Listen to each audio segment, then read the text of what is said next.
ಬರ್ಲಿ ಜೋಶ. ಏನಪ್ಪ ಇದು ಅಲ್ಲ, ಓಪನಿಂಗ್ ಬಜರ್ ಕೊಟ್ಟಿದ್ದಕ್ಕೂ ಸಾರ್ಥಕ ಆಯ್ತು. ವಾವ್. ಓಕೆ, ನಾವಿಷ್ಟು ಖುಷಿ ಪಟ್ಟಿದೀವಿ. ಸೊ ಜಡ್ಜಸ್ ಅಷ್ಟೇ ನಗ್ತಾ ಇದ್ರು. ನೋಡೋಣ ಅವ್ರಿಗೆ ರಿಯಲಿ ಏನ್ ಫೀಲ್ ಆಗಿದೆ ಅಂತ ಹೇಳೋಣ. ಮೊದಲನೇದಾಗಿ ರಕ್ಷಿತಾಂಬೆ, how did you enjoy this? First of all ಏನ್ ಗೊತ್ತಾ, hats off to this team. Super. Super job ಅಂತ ಅನ್ಸ್ತು ನನಗೆ. ಏನ್ ಗೊತ್ತಾ, ಜಗ್ಗೇಶ್ ಸರ್ ಆವಾಗ್ಲೇ ಒಂದ್ ಮಾತು ಹೇಳಿದ್ರು, ಸ್ಕ್ರಿಪ್ಟ್ ಅಲ್ಲಿ ಒಂದೊಂದ್ಸಲ ರೈಟಿಂಗು ನೀಟಾಗಿ ಇರ್ಲಿಲ್ಲ ಅಂದ್ರೆ ನಾವುಗಳೇ ಪಂಚಸ್ ಹಾಕೊಂಡು ನಾವು ಅದು ಸ್ಟ್ರಾಂಗ್ ಆಗಿ ಮಾಡ್ಬೇಕು ಅಂತ. ನಿಜವಾಗ್ಲೂ ಪ್ರತಿಯೊಬ್ರು ಅದು ಸೂರಜ್ ಇಂದ ಕಲಿಬೇಕಪ್ಪ. What an amazing actor, what an amazing actor. Actually ಏನ್ ಗೊತ್ತಾ ಆನಂದ್, ಏನೂ ಇರ್ಲಿಲ್ಲ ಸ್ಕ್ರಿಪ್ಟ್ ಅಲ್ಲಿ. ಅವ್ನು ಸುಮ್ನೆ ಹಾಗೆ ಎತ್ಕೊಂಡು ಹೋಗ್ಬಿಟ್ಟಿದ್ರೆ ಸ್ಕ್ರಿಪ್ಟ್, ನಿಜವಾಗ್ಲೂ ಅದಕ್ಕೆ ಬಜರು ಸಿಕ್ತಿರ್ಲಿಲ್ಲ, ಅದೆಲ್ಲ ಮತ್ತೆ ಗೋರ್ಕೊಂಡು ವಾಪಸ್ ಹಾಕ್ಬೇಕಾಗಿತ್ತು ಅವರು. But only because of one man, only because of Suraj ಎಲ್ಲೆಲ್ಲೋ ಹೊರಟೋಗ್ಬಿಡ್ತಪ್ಪ. ಈ ತರ ಇಂಪ್ರಾಂಪ್ಟು ಆಕ್ಟ್ ಮಾಡ್ಬಿಟ್ಟು ಒಂದೊಂದ್ಸಲ ತುಂಬಾ ಮೊನೋಟನಸ್ ಆಗ್ಬಿಡುತ್ತೆ. ಜಾಸ್ತಿ ಇಂಪ್ರಾಂಪ್ಟು ಆಗೋಯ್ತಪ್ಪ, ಏನೋ ಇದೇನೋ ಕ್ಲಿಕ್ ಆಗಲ್ಲ ಅನ್ಸುತ್ತೆ. ಬಟ್ ಅವ್ನು ಪ್ರತಿ ಒಂದು ಇಂಪ್ರಾಂಪ್ಟು ಕ್ಲಿಕ್ ಆಗುತ್ತೆ. There is some magic in what he does. The kind of confidence Suraj holds is just amazing. ಆಮೇಲೆ ಮಿಂಚು ಮತ್ತು ಗಜ ನಂಗೆ ಪ್ರತಿ ಒಂದ್ಸಲನೂ ನನಗೆ ಪಾಪ ಯೋಗರಾಜ್ ಭಟ್ ಸರ್ ಹೇಳ್ತಾ ಇದ್ರು, ಅಲ್ಲ ರೀ ಅವ್ನು ನೋಡ್ರಿ ಅವ್ನು ಏನೇನೋ ಮಂಗನ್ ತರ ಮಾಡ್ತಿದ್ದಾರೆ, ಅವರಿಬ್ರು ಸುಮ್ಮ ಕೂತ್ಕೊಂಡಿದಾರಲ್ರಿ ಸ್ಟೇಜ್ ಮೇಲೆ, ಏನು ಗೊತ್ತಾಗ್ತಾರೆ ಏನ್ ಮಾಡ್ತಿದ್ದಾರೆ. ಆಕ್ಚುಲಿ ಅವರಿಬ್ರು ಹಂಗೆ ಕೂತ್ಕೊಂಡಿದ್ರು. ನಂಗೆ ಗಜ ಬಂದಾಗ ಅನಿಸ್ತು, ನಿಜವಾಗ್ಲೂ ಅವ್ನಿಗೆ ಅಮಾಯಕ ಅಂತ ಹೇಳದ್ಮೇಲೆ ಅವ್ನಿಗೆ ಯೂನಿಫಾರ್ಮು ಪಾಕೆಟ್ ಆಚೆ ಡಿಟ್ಟೋ ಹಂಗೆ ಕಾಣಿಸ್ತಿದ್ದ ಕಣೋ ಅವನು. ಬಟ್ ಅವ್ನು ಒಂದು ಡೈಲಾಗ್ ಹೇಳಿದ್ರು ನಂಗೆ ತುಂಬಾ ಸ್ವೀಟ್ ಅನಿಸ್ತು ಅವ್ನು ಮಾತಾಡಿದ್ದು. I really liked it. And the kind of energy Minchu and Suraj have while dancing, Anand, joke ಅಲ್ಲ ಆನಂದ್. ಒಂದೇ ಸ್ಟೆಪ್ ಅದು ಟಪಾಂಗುಚ್ಚಿ ಮೂರ್ ಸತಿ ಮಾಡೋದಿದೆಯಲ್ಲ ಸ್ಟೇಜ್ ಮೇಲೆ ವಿತ್ ಆಲ್ ದೀಸ್ ಕುಕು ಫೆಲೋಸ್. ನಿಜವಾಗ್ಲೂ ದಟ್ ವಾಸ್ ಇಟ್ ಸೆಲ್ಫ್ ತುಂಬಾ ಎಂಟರ್ಟೈನಿಂಗ್ ಆಗಿತ್ತು. ಲಾಸ್ಟ್ ಅಲ್ಲಿ ನನ್ ಮಗ ಬರ್ತಾನೆ ಉದಯ, ಇವನು ಅಮಾಯಕ ಅಂತ ಹೇಳೋದು ಉದಯಂಗೆ. ಉದಯ ಬಂದ್ಬಿಟ್ಟು ಯಾಕೆ ಈ ಕಾಸ್ಟ್ಯೂಮ್ ಅಂದ್ರೆ, ಇವತ್ತು ಕಾಸ್ಟ್ಯೂಮ್ ರೌಂಡ್ ಅಲ್ವಾ ಅದಕ್ಕೆ ಈ ಕಾಸ್ಟ್ಯೂಮ್ ಅಲ್ಲಿ ಅಂತಾರ ಅವನು. So cute it was, such a cute dialogue that was. But for me, this was an ultimate performance, superb. And Nija, as good as Suraj is, I don't know, he's become so good, different, on different level as an actor. Thank you. Okay, ಜಗಣ. ನನ್ನ cinema ಜರ್ನಿಲಿ ತುಂಬ ಜನ ಆರ್ಟಿಸ್ಟ್ನ ನಾನು ನೋಡಿದ್ದೀನಿ. ಅದರಲ್ಲಿ ಒಬ್ಬನ ನಾನು ನೆನೆಸ್ಕೊತೀನಿ. ಅವನು ಯಾಕೆ ಸಕ್ಸಸ್ಫುಲ್ಲು, ಅವನು ಯಾಕೆ ತುಂಬ ಟಾಪ್ ಆದ, ಅವನು ಯಾಕೆ ಒಂಥರ ವೆಲ್ ಸೆಟಲ್ಡ್ ಆಗಿ ಎಲ್ಲ ಕ್ಷೇತ್ರದಲ್ಲಿ ಹೆಸರು ಮಾಡ್ದ ಅಂದರೆ ನಾನು ಸಾಧು ಕೋಕಿಲ ನೆನೆಸ್ಕೊಂತೀನಿ. ಯಾಕೆ ಅಂತ ಅಂದರೆ ಅವನು ಇವನ್ ಥರನೇ, ಅವನು ಸೂರಜ್ ಥರನೇ, ಅವನು ಮಲ್ಟಿ ಟಾಸ್ಕ್, ಅವನು ಏನು ಕೊಟ್ಟರು ಎಲ್ಲ ಮಾಡೋವಂಥ ಕೆಪಾಸಿಟಿ. ಒಳ್ಳೆ ಸಿಂಗರು, ಒಳ್ಳೆ ಮ್ಯೂಸಿಕ್ ಡೈರೆಕ್ಟ್ರು, ಒಳ್ಳೆ ಆ್ಯಕ್ಟರು, ಒಳ್ಳೆ ಸಿನಿಮಾ ಡೈರೆಕ್ಟ್ರು, ಏನು ಕೇಳು ಎಲ್ಲ ಗೊತ್ತು. ಅಂದರೆ ಮಲ್ಟಿ ಟ್ಯಾಲೆಂಟೆಡ್ ಫೆಲೋ ಅವನು. ಅವ್ನು ಯಾಕೆ ಅಷ್ಟು ದೊಡ್ಡ ಸಕ್ಸಸ್ ಆದ ಅಂದರೆ ಇ ವಾಸ್ ಸೋ ಸ್ಪಾಂಟೇನಿಯಸ್. ಯಾವುದೇ ಒಂದು ವಿಷಯ ಕೊಟ್ಟರೆ ಡೈರೆಕ್ಟರ್ ಎಷ್ಟು ಹೇಳಿದಾನೆ, ರೈಟರ್ ಎಷ್ಟು ಹೇಳಿದಾನೆ ಅಷ್ಟರ ಬಗ್ಗೆ ಅವ್ನು ತಲೆ ಕೆಡಿಸ್ಕೊಡಲ್ಲ. ಅವನು ಕಣ್ಣು ಬೂದುಗನ್ನಡಿ ಥರ ಹುಡುಕ್ತಾ ಇರುತ್ತೆ. ಯಾವುದೋ ಒಂದು ಸಣ್ಣ ಒಂದು ಸೊಳ್ಳೆ ಬರಲಿ ಇಲ್ಲಿ ಅದ್ರ ಮೇಲೆ ಒಂದು ಡೈಲಾಗ್ ಆಗ್ತಾನೆ, ಇಲ್ಲಿ ಯಾವುದೋ ಒಂದು ದೊಡ್ಡ ಮರ ಕಾಣಿಸ್ಲಿ ಡೈಲಾಗ್ ಆಗ್ತಾನೆ. ಅಂದರೆ ಅವ್ನು ಫಿಲಪ್ ಮಾಡ್ತಾನೇ ಇರ್ತಾನೆ ಅವನು. ಹಂಗೆ ಇವನು ಸೂರಜು ಭಾಳ ಟ್ಯಾಲೆಂಟೆಡ್ ಫೆಲೋ ಅವನು. ಅವನು ಸಮಯೋಚಿತವಾಗಿ ಏನೇನು ಸಿಗುತ್ತೆ ಅದೆಲ್ಲವನ್ನ ಬಳಸ್ಕೊಂಡು ಆ ಆ್ಯಕ್ಟ್ಗೆ ತುಂಬ ದೊಡ್ಡ ಮೆರುಗು ಮತ್ತು ಜೀವ ಅಥವಾ ಕಲರಿಂಗ್, ಕುಸರಿ ಕೆಲಸ, ನೀ ಏನಾದ್ರು ಹೇಳೋ ಅದೆಲ್ಲ ಫಿಲಪ್ ಮಾಡ್ತಾನೆ. ನನ್ನ ಪ್ರಕಾರ ಅವನು ತುಂಬ ದೊಡ್ಡ ಗ್ರೋತ್ ಇದೆ ಅವನ ಮುಂದೆ. ತುಂಬ ಟ್ಯಾಲೆಂಟೆಡ್ ಫೆಲೋ. ಹ್ಯಾಟ್ಸ್ ಆಫ್ ಕಣೆಯ, ಚೆನ್ನಾಗಿ ಮಾಡ್ತೀಯ ನೀನು. ಡಬಲ್ ಬಜರ್ ಹೊಡೆಯೋಷ್ಟು ಪವರ್ಫುಲ್ಲಾಗಿ ಮಾಡಿದೆ ಕಣೆ.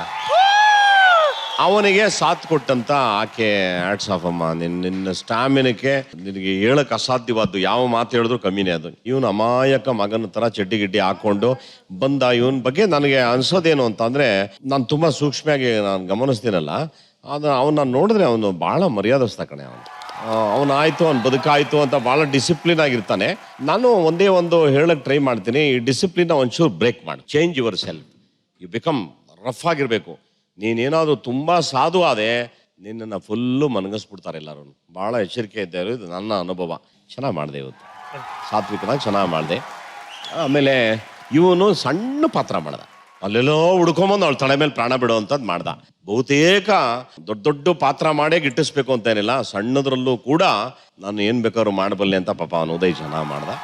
Over all it was so nice. ಇದು ನನಗೆ ಆ್ಯಕ್ಟ್ ಥರ ಕಾಣಲಿಲ್ಲ, ಒಂದು ಎಕ್ಸಾಮಿನೇಷನ್ ಥರ ಇತ್ತು. ಹೆಂಗೆ ಮಾಡ್ತೀರೋ, ಕೆಪಾಸಿಟಿ ಐತನ ಬರ್ರೋ ಅಂತ. ಯಾವಾಗ ಬಿಗಿನಿಂಗ್ ಡ್ಯಾನ್ಸಿಂದ ಹಿಡಿದು ಎಲ್ಲವೂ ನಾನು ಈ ಒಂದು ಆ್ಯಕ್ಟನ್ನು ತುಂಬ ಮಜಾ ತಗೊಂಡೆ, ಖುಷಿ ಪಟ್ಟೆ. ಇಟ್ ವಾಸ್ ಓಕೆ ಭಟ್ರೆ, ನಿಮ್ಮ ತಂಡ ತುಂಬ ಪ್ರೈಡ್ ಮೂಮೆಂಟ್ ಅನ್ನಿಸ್ತಾ ಇದೆಯಾ? ಏನು ಅನ್ನಿಸ್ತಾ ಇದೆ? ಏನು ಅನ್ನಿಸ್ತಾ ಇದೆ ನನಗೆ ಗೊತ್ತಾಗ್ತಿಲ್ಲ. ನಾನು ಕೈ ಕೊಟ್ಟರು ಅಂತ ಅಂದ್ಕೊಂಡೆ, ಮೊದ್ಲಿಗೆ ಡ್ಯಾನ್ಸ್ ಅಲ್ಲಿ ಕೆತ್ಕೊಂಡ್ಬಿಟ್ರು, ಅಲ್ಲಿ ಸ್ಕಿಟ್ಟೇ ಬೇಡ ಅನ್ನೋ ರೇಂಜಿಗೆ ಅಲ್ಲೇ ಬಂದ್ಬಿಟ್ಟಿದೆ. ಒಂದು 6-7 ನಿಮಿಷ ಮಟೀರಿಯಲ್ ಬಂದ್ಬಿಟ್ಟಿದೆ ಅಲ್ಲಿ. ಆಮೇಲೆ ನನಗೆ ಇದ್ರಲ್ಲಿ ಒಂದು ಮಜಾ ಕಾಣಿಸ್ತು ಕಣ, ಒಂದು ಹೊಸ ವಿಷಯ ಇದೆ ಇದ್ರಲ್ಲಿ. ಯಾವಾಗ ಬಜರ್ ಬಿದ್ಬಿಡ್ತೋ ಆಮೇಲೆ ನಾಟಕ ಮಾಡಕ್ ಹೋದ್ರಲ್ಲ, ಸ್ಟ್ರೆಸ್ಸೇ ಇಲ್ಲ ಅವ್ರಿಗೆ. ಸ್ಟ್ರೆಸ್ಸೇ ಇಲ್ಲ. ಸ್ಟ್ರೆಸ್ ಅನ್ನೋದು ಇದೆಯಲ್ಲ, ಈ ಡೈಲಾಗ್ ಪ್ರಾಕ್ಟೀಸ್ ಮಾಡ್ಬೇಕಾದ್ರೆ ತುಂಬಾ ನಗು ಬರ್ತಿರುತ್ತೆ. ಟೇಕ್ ಟೈಮಲ್ಲಿ ನಗು ಬರಲ್ಲ. ಇವರೆಲ್ಲ ರಿಹರ್ಸ್ ಮಾಡ್ತಿರ್ತಾರಲ್ಲ, ಅಲ್ಲಿ ಇವ್ರದ್ದೆಲ್ಲ ನ್ಯಾಚುರಲ್ ಎನರ್ಜಿ ಫ್ಲೋ ಆಗ್ತಿರುತ್ತೆ. ಟೇಕ್ ಟೈಮಲ್ಲಿ ಅದು ಕೈ ಕೊಟ್ಬಿಡುತ್ತೆ, ಅಥವಾ ಫೈನಲ್ ಟೇಕ್ ಟೈಮಲ್ಲಿ ಮಾಡಕ್ ಬರಲ್ಲ. ಬೆಸ್ಟ್ ಪೋರ್ಷನ್ ಗಡ್ಡಪ್ಪನ ಮಾನಭಂಗ. ಬೆಳಗ್ಗೆಯಿಂದ ಇಲ್ಲಿ ಈಗ ಹಾಕೋ ಕೂಡ್ಸ್ಕೊಂಡಿದ್ದಾರೆ, ರಿವೀಲ್ ಆಗ್ಬಾರ್ದು ಅಂತ. ಸೂರಜ್ ನೀಟಾಗಿ ಹೋದ, ಎಳ್ತಾ ಬಂದ. ಈಗ ಅರ್ಥ ಆಯ್ತು ಮೇಡಮ್, ರಿಯಲ್ ಕಾಂಪಿಟೇಷನ್ ನಮಗೂ ಅವ್ರಿಗೂ ಅಂತ. ಅಲ್ಲ, ಬಿಂದಿ ಬೇರೆ ಇಟ್ಕೊಂಡು ಲಂಗ ಬ್ಲೌಸು ಸೀರೆ ಬ್ಲೌಸ್ ಎಲ್ಲ ಹಾಕೊಂಡು, ಇದು ಮೊದಲನೇ ಸತ್ತಿರ ನಿಂದು ಸ್ತ್ರೀ ವೇಷ. ಪಾಪ ಕಡ ಹಾಳು ಮಾಡಿಟ್ಬಿಟ್ಟ. ಹೆಣ್ಮಕ್ಳಿಗೂ ಗಂಡ ಮೀಸೆ ಬರುತ್ತೆ ಅಂತ ಆಯ್ತು ಇವತ್ತು ಸೂರಜಿಂದಾಗಿ. ಏನ್ ನಟನೆ ನೀನು, ರಾಕ್ಷಸ.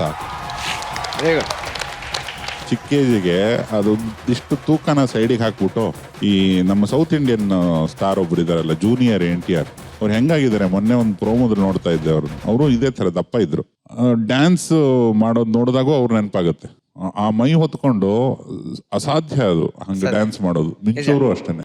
ಅಷ್ಟೊಂದು ಮೈಂಡು ಮತ್ತೆ ಒಳಗಡೆ ಅವನ ಹಾರ್ಟಿಗೆ ಅಷ್ಟೊಂದು ಸ್ಟ್ರೆಂಗ್ತ್ ಇದೆ. ಅವನ ಎನರ್ಜಿನೇ ಆ ಲೆವೆಲ್ದು. ಅದೊಂದಿಷ್ಟು ಡಬಲ್ ಆಕ್ಟಿಂಗ್ ಕಟ್ ಮಾಡೋ ತರ ಒಬ್ಬನ್ನ ಕಟ್ ಮಾಡಿ ಬಿಸಾಕ್ಬಿಡೋ ಬಾಡಿಯಿಂದ. ಇಬ್ರು ಸೂರಜ್ ಇದಾರೆ, ಒಬ್ಬನ್ ಮಾಡ್ಕೋ ಅವನ್ನ. ನಿನಗೆ ಎಷ್ಟು ದೊಡ್ಡ ಭವಿಷ್ಯ ಇದೆ ಅನ್ನೋದು ನಿನಗೆ ಗೊತ್ತಿಲ್ಲ. ಕೋಲ್ಮುಖ ಆಮೇಲೆ ಕರಾವಳಿದೊಂದು ಟೆಂಪ್ಲೇಟ್, ಅದು ಸೀಲ್ ಹೊಡೆದಂಗೆ ಹುಟ್ಟಿದೆಯಾ ನೀನು. ಆ ಬಣ್ಣನೂ ಅಷ್ಟೇ ಬ್ರ್ಯಾಂಡೆಡ್ ಬಣ್ಣ ಅದು. ತುಂಬಾ ಕರಾವಳಿ ಪ್ರತಿಭೆಗಳು ಎಲ್ಲೆಲ್ಲೋ ಹೋಗಿ ಏನೇನೋ ಆಳಿದಾವೆ, ನಿನಗೆ ಗೊತ್ತು. ಆಮೇಲೆ ಇದರಲ್ಲಿ ಮುಖ್ಯವಾಗಿ ಎಲ್ಲರೂ ಕಲಿಬೇಕಾಗಿರೋದು ಒಂದು ದೊಡ್ಡ ಪಾಠ ಏನು ಅಂದ್ರೆ, ಅದು ಗೊತ್ತಿಲ್ಲ, ಜಗ್ಗಣ್ಣನ ಸಿಕ್ಸ್ ಸೆನ್ಸೋ ಏನೋ. ಕೈ ಕೊಡ್ತಾರೆ ನನ್ನ ಮಕ್ಕಳು, ಯಾರು ಸರಿಗಿಲ್ಲ, ಇವರು ಬಜರ್ ಹೊಡೆದು ಬಿಡಂತ ತಡಿ, ಎಲ್ಲದಕ್ಕೂ ಹೊಡೆದಿದ್ದೀನಿ, ಅವಾಗ ನಾನು ನೆಟ್ಟಿಗೆ ಮಾಡ್ತಾನೇನೋ ಅಂತ ಹೊಡೆದ್ರೇನೋ ಅವ್ರು. ಮೋಸ್ಟ್ಲಿ ಮರ್ಯಾದೆ ಉಳಿಸ್ಬಿಟ್ರಿ ಕಣ. ಇದು ಎಸ್ಪೆಷಲಿ ಏನೂ ಇಲ್ಲದೆ ಊರಿಗೆ ಮುಂಚೆ ಬಜರ್ ತಗೊಂಡು ಗೆಲ್ಲೋದಕ್ಕೆ ಒಂದು ಸೂರಜ್ನ ಒಂದು ಎನರ್ಜಿನೇ ಅದು ಸರಿಯಾಗಿ ಸಾಥ್ ಕೊಟ್ರಿ ಮಿಂಚು.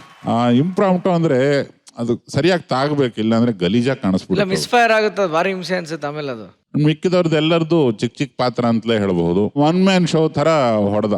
ಅದು ನನ್ನ ಟೀಮ್ ಅಂತಲ್ಲ, ಒಂದು ಸ್ಕಿಟ್ಟಿಂದ ಆಚೆಗೆ ಅವ್ರವ್ರ ಟ್ಯಾಲೆಂಟ್ ಇಟ್ಕೊಂಡು ಯಾರು ಏನೇ ಮಾಡಿದ್ರು ನಂಗೆ ಇಷ್ಟ ಆಗುತ್ತೆ. ಆ ಥರ ನೀವು ಸ್ಕಿಟ್ಟು ಹೊರಗಡೆನೆ ಆಕ್ಟ್ ಮಾಡ್ಬಿಟ್ರಿ ಇವತ್ತು. ನಿಮ್ ಜಗಳ ತಗೊಂಡ್ಬಂದ್ರಿ, ನಿಮ್ ಒಳಗಡೆ ಏನಿತ್ತು ಅದು ಹೇಳಿದ್ರಿ, ಅದು ಮಜಾ ಬಂತು ನನಗೆ ಅಷ್ಟೇ. ಈ ನೆಕ್ಸ್ಟ್ ಟೈಮು ಅಟ್ಲೀಸ್ಟ್ ಸ್ಕಿಟ್ ಮಾಡಿ. ವಂಡರ್ಫುಲ್. ಜಗಣ್ಣ ಕಡೆಯಿಂದ ಅಡ್ವಾನ್ಸ್ ಆಗಿ ಒಂದು ಬಜಾರ್ ಸಿಕ್ಕಿತ್ತು, ನಾವು ಕೂಡ ತುಂಬಾ ಎಂಜಾಯ್ ಮಾಡಿದ್ವಿ. To the gallery, Muslim present, all the best.